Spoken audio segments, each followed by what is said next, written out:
বিসমিল্লাহির রহমানির রহিম। আসসালামু আলাইকুম প্রিয় দেশবাসী।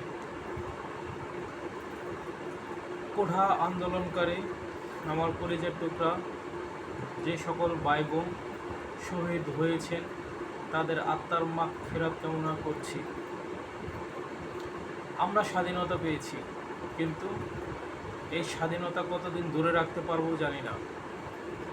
আমার সমন্বয়কারী ভাইরা, আমার ছাত্ররা, স্টুডেন্টরা, আমার ছোট কলিজার টুকরা শোনার চান ছোট ভাইরা, আপনাদের প্রতি আমার লাল সালাম।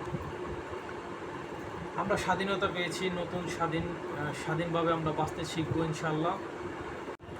যেহেতু রক্ত ছাড়া স্বাধীন হয় না, স্বাধীনতা অর্জন করা যায় না, তাই 52-তে রক্ত দিয়েছি, 71-এ রক্ত দিয়েছি, 24-এ এসেও রক্ত দিলাম।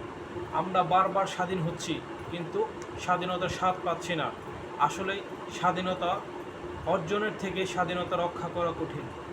তাই প্রিয় দেশবাসী, আপনারা যে যেখানেই আছেন, আসেন আমরা যার যার জায়গা থেকে শপথ করি, আমরা দেশ গড়ার অঙ্গীকার করি, আমরা দেশকে নতুনভাবে সাজাই, আমরা দেশকে নতুন বিজয়ের স্বাদ দিই। আমরা সকলের স্বাদ পাই, বিজয়ের স্বাদ পাই, বিজয়ের আনন্দ পাই।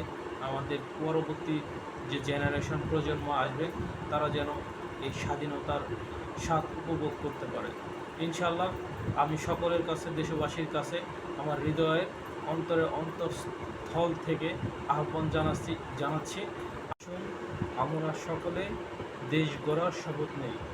আসসালামু আলাইকুম রহমতুল্লাহ।